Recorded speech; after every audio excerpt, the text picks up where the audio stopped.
Good morning friends, welcome.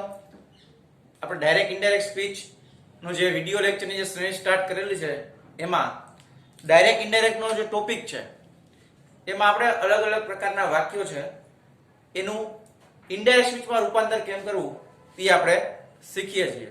બરાબર? તો આગળના જે વિડિયો લેક્ચર છે એની અંદર આપણે વિધાન વાક્ય છે એને ઇનડાયરેક્ટ સ્પીચમાં કેમ ફેરવવા, પ્રશ્નાર્થ વાક્યો છે, આજ્ઞાર્થ વાક્યો છે એને ઇનડાયરેક્ટ સ્પીચમાં રૂપાંતર કેમ કરવું એ જોયું છે.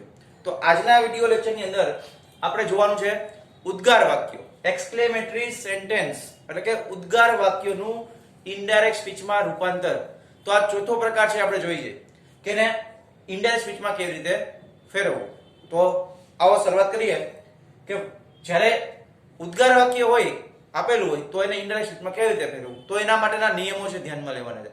સૌથી પહેલા તો શું કામ કરવાનું છે તો કે વાક્ય છે કયા પ્રકારનું છે ઓળખવાનું છે. વિધાન છે, આજ્ઞાર્થ છે કે ઉદ્ગાર છે. બરાબર? પ્રશ્નાર્થ વાક્ય હશે તો પ્રશ્નાર્થની સાઇન હશે તો તમને ઓળખાઈ જશે.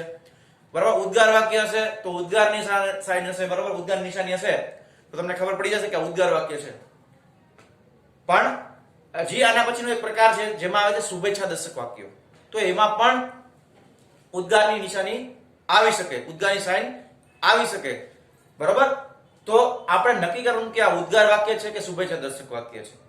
બરાબર? પછી આપણે એને ડાયરેક્ટ માંથી ઇનડાયરેક્ટ સ્પીચમાં ફેરવવાનું છે. તો હવે જ્યારે ઉદ્ગાર વાક્ય હોય અને આપણે એને ઇનડાયરેક્ટ સ્પીચમાં ફેરવવું હોય તો કેવી રીતે ફેરવવાનું તો જોઈએ. પહેલા તો એના નિયમો સમજી લઈએ કે શું કરવું પડે. આપણે જેમ નિયમો હતા કે ભાઈ કાળ, સર્વનામ અને શબ્દના ફેરફારો એ તો રહેવાના જ છે, પણ ખાસ જોવાનું શું છે તો કે એક તો મેઇન બે ફેરફાર જોવાના હોય. એક તો આરવી તરીકે શું આવે અને કનેક્ટિવ તરીકે શું આવે, આ ખાસ જોવાનું છે. તો જુઓ, જ્યારે ઉદ્ગાર વાક્ય હોય ત્યારે આરવી તરીકે એક્સક્લેમ વાપરવું. જો કે આરવી તરીકે એક્સક્લેમ વાપરવું. બરાબર? જે તમે સેડ ટુ ની જગ્યાએ વિધાનમાં ટોલ્ડ મૂકતા હતા, પ્રશ્ન તો આસ્ક્ડ મૂકતા હતા, એમ આરવી તરીકે જ્યારે ઉદ્ગાર વાક્ય હોય ત્યારે શું મૂકવાનું છે? એક્સક્લેમ. ક્લિયર? પછી તો કે કનેક્ટિવ તરીકે એટલે કે સંયોજક તરીકે ધેટ નો ઉપયોગ કરવાનો. જેમ વિધાન વાક્યમાં ધેટ મૂકતા હતા એવી રીતે ઉદ્ગાર વાક્યમાં પણ કનેક્ટિવ એટલે કે સંયોજક તરીકે ધેટ નો ઉપયોગ થશે. બરોબર? બે નિયમ સમજાય. ત્રીજો નિયમ કે ઉદ્ગાર વાક્યનું વિધાન વાક્યમાં રૂપાંતર કરવું. જેમ પ્રશ્નાર્થ વાક્ય હોય તો એને આપણે વિધાનમાં ફેરવી નાખતા હતા, તો એવી જ રીતે જ્યારે ઉદ્ગાર વાક્ય આપેલા હોય તો એને પણ આપણે વિધાન વાક્યમાં ફેરવવું પડશે. બરાબર? ચોથો નિયમ રિયલી, વેરી, ઇન્ડીડ વગેરે જેવા શબ્દો ઉમેરવા. બરોબર? રિયલી, વેરી, ઇન્ડીડ વગેરે જેવા શબ્દો ઉમેરવા. શું કામ ઉમેરવા પડશે આની એ હમણાં એક નોંધ છે એ સમજાવીશ ત્યારે તમને ખબર પડી જશે કે શું કામ ઉમેરવા પડે. પછી લખ્યું છે કે વાક્યના ભાવ મુજબ નીચેના શબ્દો એક્સક્લેમ પછી ઉમેરવા. જુઓ અહીંયા એક્સક્લેમ, તો એક્સક્લેમ છે આપણે કીધું આરવી તરીકે એક્સક્લેમ મૂકવાનું છે. તો એક્સક્લેમ એકલું નથી મૂકવાનું, પણ વાક્યના ભાવ મુજબ એટલે કે આરએસ માં જે વાક્ય આપ્યું હોય બીજા ભાગની અંદર એ કેવો ભાવ દર્શાવે છે, બરાબર, એના મુજબ નીચેનામાંથી કોઈ પણ શબ્દ એના અર્થ મુજબ છે ઉમેરવાનો છે. એક્સક્લેમ પછી માનો કે આનંદ માટેનો ભાવ હોય તો વિથ જોય અથવા તો જોયફુલી આવશે. તો શું લખવું પડે આપણે કે એક્સક્લેમ્ડ વિથ જોય. એક્સક્લેમ તો મૂકવાનું જ છે, બરાબર, પણ એની સાથે સાથે આ વાક્યના ભાવ મુજબ યોગ્ય શબ્દ ઉમેરવાનો છે. તો એક્સક્લેમ્ડ વિથ જોય અથવા તો જોયફુલી. ક્યારે? તો કે જો આનંદનો ભાવ દર્શાવતું હોય ત્યારે. બરાબર? તમને સારી જોબ મળી હોય તો આનંદનો ભાવ હોય. મેચ જીતા હોય, ભારત છે મેચ જીતી ગઈ હોય તો આનંદનો ભાવ હોય. તો જ્યારે આવા ભાવ દર્શાવતો ત્યારે વિથ જોય આવે. પછી દુઃખ માટેનો ભાવ. બરાબર? એક્ઝામમાં નાપાસ થયા હોય, બરાબર, પર્સ ખોવાઈ ગયું હોય, બાઇકની ચાવી ખોવાઈ ગઈ હોય તો દુઃખનો ભાવ હોય. બરાબર? મોબાઈલ ખોવાઈ ગયો હોય તો દુઃખ માટેનો ભાવ હોય ત્યારે વિથ સોરો અથવા તો સોરોફુલી તમે લખી શકો. બરાબર? પછી એવી જ રીતે પ્રશંસા માટે છે વિથ પ્રેઝ અથવા તો વિથ પ્રેઝફુલી, પ્રેઝિંગલી, વિથ પ્રેઝિંગલી. પછી ગુસ્સા માટે વિથ એંગર તો વિથ એંગ્રીલી. એંગરફુલી એવું નહીં આવે. બરાબર? તો વિથ એંગર અથવા તો એંગ્રીલી. અફસોસ માટે વિથ રિગ્રેટ અથવા તો રિગ્રેટફુલી જે લખવું હોય. પણ તમને આ જે યાદ રહે સરળતાથી એ શબ્દ લખેલા છે. કે અફસોસ માટે વિથ રિગ્રેટ, આશ્ચર્યનો ભાવ હોય તો વિથ સરપ્રાઈઝ. તો આ જેવો ભાવ દર્શાવતો હોય વાક્યમાં એ મુજબ આપણે શબ્દ એક્સક્લેમ્ડ પછી ઉમેરવાના છે. જુઓ, એક્સક્લેમ્ડ પછી ઉમેરવાના છે, બરાબર. ને એક્સક્લેમ ક્યાં આવે છે તો કે આરવી તરીકે. પછી નો નિયમ શું કહે છે કે કાળ, સર્વનામ તથા અન્ય શબ્દોના ફેરફારો અગાઉના નિયમ મુજબ કરવા. એ રીતે આપણે શીખી ગયા છીએ કે કાળના શું ફેરફાર થાય, સર્વનામમાં શું ફેરફાર થાય, અન્ય શબ્દોમાં શું ફેરફાર થાય. એ આગળ જેમ આવ્યું હતું એ જ રીતે ફેરફાર કરવાનો છે. એમાં કોઈ નવું નથી, એમાં કોઈ પ્રકારના ચેન્જીસ નથી. જે વિધાન વાક્યમાં જે નિયમ હતા એ જ નિયમ આમાં લાગુ પડવાના છે, કાળ, સર્વનામ અને અન્ય શબ્દોના. આ મેં તમને ત્યારે પણ કીધું હતું કે જો આ નિયમ તમે અત્યારે યાદ રાખશો તો તમારે આગળ પણ કામ લાગશે. ક્લિયર? એટલું ફરી પાછું આરવી તરીકે એક્સક્લેમ મૂકવાનું છે, કનેક્ટિવ તરીકે ધેટ મૂકવાનું છે, ઉદ્ગાર વાક્યનું વિધાન વાક્યમાં રૂપાંતર કરવાનું છે, અને રિયલી, વેરી, ઇન્ડીડ વગેરે જેવા શબ્દો ઉમેરવાના છે. અને એક્સક્લેમ પછી વાક્યના ભાવ મુજબ આ બધા શબ્દો છે એમાંથી કોઈ પણ ભાવ દર્શાવતો એક શબ્દ ઉમેરવો પડશે એક્સક્લેમની સાથે. અને કાળ, સર્વનામ અને અન્ય શબ્દના ફેરફારો જેમ કરતા હતા એ પ્રમાણે જ કરવાના છે. પછી એક નોંધ લખાવી જો તમે કે વાક્યમાં આપેલા હુરે, અલાસ, વાવ, ઓ ગોડ વગેરે જેવા શબ્દો દૂર કરવા. અને જો આ બધા શબ્દો છે ને, હુરે, એલાસ, વાવ, ઓ ગોડ, આ બધા ઉદ્ગારદર્શક શબ્દો છે. તો આપણે દૂર કરી તો એની જગ્યાએ આ શબ્દો ઉમેરવા પડે. આપણે રિયલી છે, વેરી છે, ઇન્ડીડ છે, આ બધાનો અર્થ એક જ થઈ જાય, બરાબર. એટલા માટે આમાંથી જ્યારે તમે કોઈ પણ શબ્દ દૂર કરો, બરાબર, વોટ આપ્યું હોય, હાવ આપ્યું હોય, તો આવો શબ્દ ઉમેરવો પડશે જ્યાં જરૂર હશે ત્યાં. દરેક જગ્યાએ નહીં, જ્યાં જરૂર પડશે ત્યાં આપણે ઉમેરશું, બરાબર. જેમ કે વોટ અથવા તો વેરી, હાવ આવા શબ્દો આવ્યા હોય ત્યારે ખાસ જરૂર પડશે આ બધા શબ્દો ઉમેરવાની. તો યાદ રાખવાનું કે જે ઉદ્ગારદર્શક શબ્દો હોય જેમ કે હુરે છે, અલાસ, વાવ, ઓ ગોડ, આ શબ્દો નીકળી જાય જ્યારે તમે ડાયરેક્ટમાંથી ઇન્ડાયરેક્ટમાં ફેરવતા હોય ત્યારે. ક્લિયર? એટલું. એટલે આ શબ્દ છે એ નીકળી જશે અને આ શબ્દ છે એ ઉમેરવાના હોય. તો આ જે છે નિયમ ધ્યાનમાં લેવાના છે. અને પછી આપણે આ એક્ઝામ્પલ છે એ જોઈ અને એને કેમ ઇનડાયરેક્ટ સ્પીચમાં ફેરફાર કરવો એ આપણે શીખીએ. તો સૌથી પહેલા નિયમ છે, બરાબર, આગળના જે પ્રકાર છે વિધાન, પ્રશ્નાર્થ, એને તમે તમારી બુકમાં સારા અક્ષરે લખી લીધા હશે હું એવું માનું છું. ત્યાર પછી જે ચોથો જે પ્રકાર છે ડી, ઉદ્ગાર વાક્ય, એના પણ નિયમો અને એક્ઝામ્પલ લખી લેવાના છે. આપણે સમજીએ ને, બરાબર, એક્ઝામ્પલ જોઈએ કેવી રીતે ઇનડાયરેક્ટ સ્પીચમાં રૂપાંતર થઈ જાય. જો સૌથી પહેલા શું કીધું છે કે she said, oh I lost my mobile. તેણે કીધું અરે આઈ લોસ્ટ માય મોબાઈલ, બરાબર. જો એનો મોબાઈલ છે ખોવાઈ ગયો એની વાત છે. જો ભાવ વાક્યમાં શેનો છે એ ઓળખતા આવડવું જોઈએ. ભલે તમને ગુજરાતી પ્રોપર આવડે કે ન આવડે પણ શું કહેવા માંગે તો ખબર પડી જ જાય. જો આમાં આવા જે શબ્દ છે ઉર્રે, અલાસ, વાવ, ઓ ગોડ વગેરે, તો આપણે ખબર પડે કે ઓ ગોડ હોય તો કાં તો આશ્ચર્યનો ભાવ હોય તો દુઃખનો ભાવ હોય. પછી આ હુરે છે એ આનંદનો ભાવ દર્શાવે, બરાબર. આપણે એનો અર્થ ખબર પડે કે હુરેનો અર્થ શું થાય તો કે એ આનંદનો ભાવ દર્શાવવા માટે છે. પછી તો કે અલાસ, આ દુઃખનો ભાવ દર્શાવે છે, બરાબર. તો આવા જે શબ્દો એનો આપણે ખબર પડી જાય કે વાક્યમાં આવા શબ્દો આવે તો એ આનંદનો ભાવ દર્શાવે છે કે દુઃખનો ભાવ દર્શાવે છે, બરાબર. વાવ તો સરપ્રાઈઝ, આશ્ચર્યનો ભાવ દર્શાવતા હોય તો આવા શબ્દો આપણને ખબર પડવી જોઈએ. તો આ રીતે આપણે ધ્યાનમાં લેવાનું છે કે કયો ભાવ દર્શાવે છે. હવે અહીંયા જુઓ શું કીધું છે કે she said, oh I lost my mobile. હવે મોબાઈલ ખોવાઈ ગયાની વાત છે તો ભલે કઈ ખબર ન પડે પણ આ ઓ શબ્દ છે કે શેનો ભાવ દર્શાવે છે આપણને ખબર પડી જોઈએ કે આઈ લોસ્ટ માય મોબાઈલ. માનો કે આ શબ્દ ન આવ્યો હોય તો આપણને એટલી તો ખબર પડે છે કે મારો મોબાઈલ ખોવાઈ ગયો, તો આનંદમાં ન હોય, દુઃખનો જ ભાવ હોય, બરાબર. તો કેવી રીતે ઇન્ડિયન સ્પીચમાં ફેરવવું તો આપણે જોઈએ. હવે અહીંયા કીધું છે કે સી સેડ, તો સી સેડ નું સેડ રહેશે, બરાબર.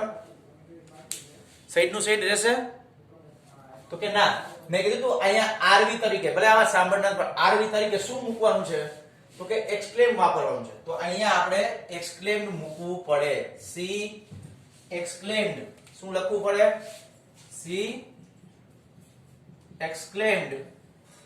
પછી શેનો ભાવ છે? દુઃખનો ભાવ. તો આમાંથી કોઈ પણ શબ્દ છે, બરાબર, એ વાક્યના ભાવ મુજબ એક્સક્લેમ પછી જો ઉમેરવાનો છે તો એક્સક્લેમ દુઃખનો ભાવ તો શું આવશે? With sorrow. તો એક્સક્લેમ્ડ વિથ સોરો. આ રીતે. ચાલો આટલું સમજાય? બરાબર? C explained with sorrow. આ આરવી તરીકે આપણે શબ્દ મૂકી દીધો છે. પછી આ પહેલો નિયમ સમજાઈ ગયો કે આરવી તરીકે એક્સપ્લેન વાપરું તો આ એક્સપ્લેન મૂક્યું અને એની સાથે કોઈ પણ શબ્દ ઉમેરવાનો તો વાક્યના ભાવ મુજબ, તો આપણે વાક્યના ભાવ મુજબ શબ્દ ઉમેરી દીધો. દુઃખનો ભાવ છે એટલે વિથ સોરો. ક્લિયર? તો સી એક્સપ્લેન વિથ સોરો. તો આ સેડ ની જગ્યાએ એટલું આવી ગયું. પછી કનેક્ટિવ તરીકે શું મૂકવાનું છે? તો કે કનેક્ટિવ તરીકે ધેટ મૂકવાનું છે. ઉદ્ગાર વાક્ય હોય ત્યારે. તો હવે હું અહીંયા ધેટ લખીશ. તો અહીંયા ધેટ. ચાલો. સી એક્સપ્લેન વિથ, બરાબર? C explain with sorrow that. એટલું સમજાય? પછી તો કે ઓ આઈ લોસ્ટ માય મોબાઈલ. આવું છે. તો મેં તમને કીધું હતું કે જ્યારે ઓ ગોડ આવા શબ્દો હોય ઉદ્ગાર શબ્દો એ નીકળી જાય એટલે આ નીકળી જશે. આઈ લોસ્ટ માય મોબાઈલ. બરાબર? વિધાનમાં ફેરવવાનું તો વિધાન છે આઈ લોસ્ટ માય મોબાઈલ. તો શું થશે? આઈ નું શું થઈ જાય? આઈ એટલે પ્રથમ પુરુષ કહેવાય કે નહીં? પ્રથમ પુરુષના ફેરફાર કોને થાય? બોલનાર. બોલનાર કોણ છે? તો કે સી. તો સી નું સી જ રહેશે અહીંયા. તો ધેટ સી. ચાલો પછી શું છે? તો કે લોસ્ટ. લોસ્ટ એટલે ભૂતકાળનું રૂપ છે V2. તો આપણે કીધું હતું કે સાદો ભૂતકાળ પૂર્ણ ભૂતકાળમાં ફરે. બરાબર? સાદો ભૂતકાળ છે શેમાં ફરે? તો કે પૂર્ણ ભૂતકાળમાં. તો પૂર્ણ ભૂતકાળમાં ફરે તો આપણે શું આવે? પૂર્ણ ભૂતકાળ હેડ પ્લસ V3 આવે તો સી હેડ લોસ્ટ. ચાલો આટલું સમજાય કે અહીંયા સાદો ભૂતકાળ છે તો શેમાં ફરે? તો કે પૂર્ણ ભૂતકાળમાં. એટલે શું થઈ જાય? તો કે આ પૂર્ણ ભૂતકાળ. બરોબર? સાદો ભૂતકાળ પૂર્ણ ભૂતકાળમાં ફેરવો એટલે હેડ લોસ્ટ થઈ ગયું. પછી અહીંયા માય મોબાઈલ સર્વનામ આવ્યું. માય શું થાય? સર્વનામ છે. અહીંયા માય જોવો તો ક્યાં છે? અહીંયા છે. પ્રથમ સંબંધક છે. તો આપણે કીધું હતું કે અહીંયા માય છે. બરાબર? તો પ્રથમ પુરુષના ફેરફારો બોલનારના આધારે થાય. તો આ પ્રથમ પુરુષ કહેવાય કે ન કહેવાય? પ્રથમ સંબંધક છે. બરાબર? પણ આવે શેમાં? તો કે પ્રથમ પુરુષમાં. તો પ્રથમ પુરુષ બોલનાર કોણ છે? સી. તો કે સી ક્યાં છે? તો કે અહીંયા. આ બે ભેગા થઈને શું આવે છે? જોતો આપણે હર. તો અમારે શું મૂકવું પડે? માય ની જગ્યાએ હર. તો she had lost her mobile. આ રીતે વાક્ય બને તમારું. બરાબર? જો કેટલા ફેરફાર કર્યા, શું કર્યું, ફરી પાછું એક સમજી લઈએ આપણે કે C said oh I lost my mobile. ઉદ્ગાર વાક્ય છે તો આપણે ખબર પડવી જોઈએ કે ઉદ્ગાર વાક્ય હોય તો આરવી તરીકે એક્સપ્લેન આવે. તો સી એક્સપ્લેન એકલું ન આવે, એની સાથે વાક્યના ભાવ મુજબ કોઈ શબ્દ ઉમેરવો પડે. દુઃખનો ભાવ છે એટલે લખ્યું C explain with sorrow. Connective તરીકે મૂકવાનું ધેટ એટલે અહીંયા આપણે મૂકી દીધું ધેટ. પછી I lost my mobile. તો I એટલે પ્રથમ પુરુષ. પ્રથમ પુરુષના ફેરફાર બોલનાર. બોલનાર છે સી. તો સી નું સી. સાદો ભૂતકાળ પૂર્ણ ભૂતકાળમાં ફરે એટલે લોસ્ટ નું થઈ ગયું હેડ લોસ્ટ. માય છે એનું થઈ ગયું હર અને મોબાઈલ નું મોબાઈલ. અહીંયા માય છે એનું હર શું કામ થયું એ ખબર પડવી જોઈએ. જો અહીંયા માય છે, માય એટલે પ્રથમ પુરુષ કહેવાય તો પ્રથમ પુરુષ બોલનાર. બોલનાર કોણ છે? સી. તો કે સી ક્યાં છે? તો કે અહીંયા. સી અને માય બે ભેગા થઈને શું મળે છે આપણને? તો કે હર. તો હર લખી નાખવાનું. અને મેં કીધું કે આ જે સર્વનામનું જે કોષ્ટક છે એ આપણને મોઢે આવડવું જોઈએ કે જેથી કરીને આપણને એક્ઝામમાં ભૂલ પડે નહીં. ક્લિયર એટલું? પેલું વાક્ય સમજાય? ચાલો નેક્સ્ટ જોઈએ કે what a beautiful picture it is said Mr. Shah. બરાબર? what a beautiful picture. હવે અહીંયા કેવું વાક્ય છે? ઉદ્ગાર વાક્ય છે. what અથવા તો બરાબર ઉદ્ગારની સાઈન આવી છે. તો what a beautiful picture it is said Mr. Shah. તો કઈ રીતે બનશે? ચાલો જોઈએ આપણે કે મિસ્ટર શાહ બોલે છે કોણ? તો કે mister Shah. said Mr. Shah એટલે મિસ્ટર શાહ બોલે છે. તો મિસ્ટર શાહ said ની જગ્યાએ શું મૂકવાનું છે? તો કે explain.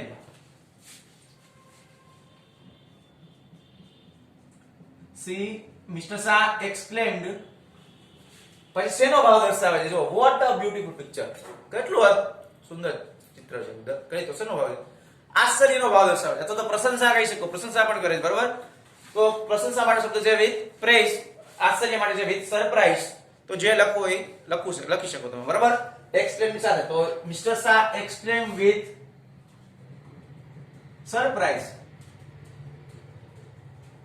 વિથ સરપ્રાઈઝ પછી કનેક્ટિવ તરીકે મૂકવાનું છે ધેટ એટલે અહીંયા આપણે લખશું ધેટ ચાલો આટલું સમજાય ત્યાં વિથ પ્રેઝ પણ લખી શકો પ્રશંસા કરતા હોય તો mister Shah exclaim with surprise that હવે શું છે કે what a beautiful picture it is તો જો અહીંયા તો વિધાનનું વિધાન હતું એટલા માટે એમનું એમ જ રાખ્યું પણ અહીંયા આપણે વિધાનમાં ફેરવવું પડશે તો આપણે કહીએ કે વોટ અ બ્યુટીફુલ પિક્ચર તો ઇટ ઇઝ બ્યુટીફુલ પિક્ચર એવું થાય કે ન થાય વિધાન કરવું હોય તો વોટ અ બ્યુટીફુલ પિક્ચર તો ઇટ ઇઝ બ્યુટીફુલ પિક્ચર આવું વિધાન થાય કે ન થાય તો હવે આપણને વિધાનમાં ફેરવવાનું છે તો હું ઇટ ઇઝ પહેલા લખીશ કે નહીં લખું તો કે હા તો અહીંયા ઇટ નું ઇટ રહેશે તે પછી ઇટ હવે એમિઝાર વોઝ વર તો ઇટ વોઝ થઈ જશે અહીંયા બરાબર v1 હોય તો v2 કરવાનું એટલે સાદો ભૂતકાળ અસાદો વર્તમાન કરો તો સાદો ભૂતકાળમાં ફેરવવાનું તો એમિઝાર છે તો વોઝ વર તો અહીંયા મૂક્યું ઇટ ઇઝ નું ઇટ વોઝ પછી વોટ અ બ્યુટીફુલ પિક્ચર તો આપણે કીધું હતું વોટ હાઉ વગેરે જેવા ઉદ્ગાર શબ્દ નીકળી જાય તો એની જગ્યાએ શું કરવાનું તો વેરી ઇન્ડીડ રિયલી વગેરે છે બરાબર તો રિયલી લખો વેરી લખો કોઈ પણ લખી શકો તો it was a very beautiful picture It was a very beautiful picture. તો આપણે ઇનડાયરેક્ટ સ્પીચમાં રૂપાંતર કરી નાખ્યું અને આ બની ગયું વિધાન તો જો અહીંયા આપણે આ વેરી શબ્દ છે એ ઉમેર્યો છે બરાબર કારણ કે વોટ છે નીકળી ગયું છે એટલા માટે અહીંયા એમિઝાર તું તો એ વોઝ પર ફેરવું આ કનેક્ટિવ તરીકે ધેટ મૂક્યું છે અને આ વાક્યના ભાવ મુજબનો શબ્દ એક્સપ્લેન પછી વિથ સરપ્રાઈઝ ઉમેર્યો છે પછીનું વાક્ય જોઈએ they said hooray we won the match તો હુરે શબ્દનો અર્થ ખબર પડે કે ન પડે પણ અમે મેચ જીતી ગયા છીએ તો આનંદનો ભાવ હોવો જોઈએ કે ન હોવો જોઈએ તો હુરે આનંદનો ભાવ દર્શાવે છે બરાબર આનંદ માટે શું છે વિથ જોય અથવા તો જોયફુલી તો કેવી રીતે બનશે તો જો they said તો said નું શું થાય they exclaimed આ રીતે તરીકે exclaimed આનંદનો ભાવ છે એટલે exclaim with joy પછી કનેક્ટિવ તરીકે શું હશે તો કે that હુરે છે ઉદ્ગાર દર્શક શબ્દ છે નીકળી ગયા આપણે કીધું હતું કે હુરે અલાસ આ શબ્દ હોય તો નીકળી જાય દૂર કરવા શું છે we won the match તો we છે એ પ્રથમ પુરુષ છે પ્રથમ પુરુષના ફેરફાર કોના આધારે થાય બોલનાર કોણ છે they તો they નું they રહેશે that બરોબર પછી they won જો ને વન ઉચ્ચાર વન થાય ભલે લખતા ઘણીવાર આપણે વન બોલીએ છીએ પણ સાચું ઉચ્ચાર છે one they won the match તો વિન નું ભૂતકાળ છે વન તો આપણે કીધું સાદો ભૂતકાળ તો શું માં ફરે પૂર્ણ ભૂતકાળમાં તો had won થશે they had won બરાબર સાદા ભૂતકાળનું પૂર્ણ ભૂતકાળ તો મેચ નું the match પાર જવાબ બને તો they exclaimed with joy that they had won the match છે અઘરું છે ને સરળ જો next how tall she is I say તો શેનો ભાવ છે કે તેણી કેટલી ઊંચી છે એમ તો આશ્ચર્યનો ભાવ છે તો I exclaimed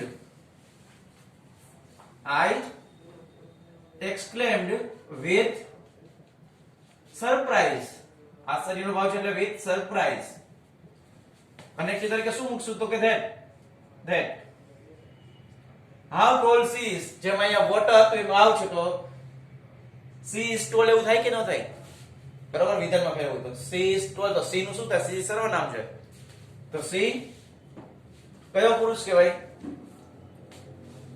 ત્રીજો પુરુષ તો આપણે કીધું તો પ્રથમ પુરુષના સર્વનામ બોલનારના આધારે બદલે બીજા પુરુષના સાંભળના આધારે તો ત્રીજા પુરુષના સર્વનામો બદલાતા નથી એટલે સી નું સી જ રહેશે ચેન્જ થશે નહીં તો that she was એમિઝાર છે નું was થાય તો she was હાવ નીકળી જાય તો very tall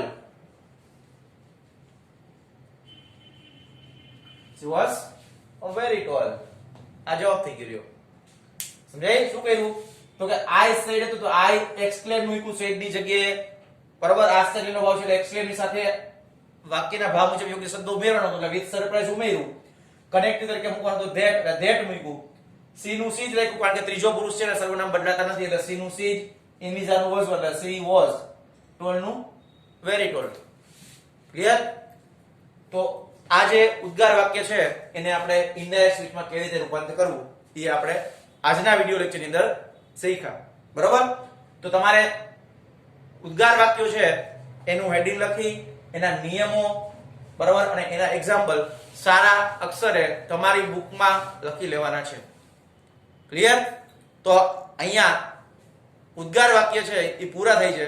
નેક્સ્ટ વિડિયો લેક્ચરની અંદર બીજા કોઈ નવા પ્રકારના વાક્યો છે એને આપણે ઇનડાયરેક્ટ સ્પીચમાં રૂપાંતર કેમ કરવું એ શીખશું. Okay, thank you.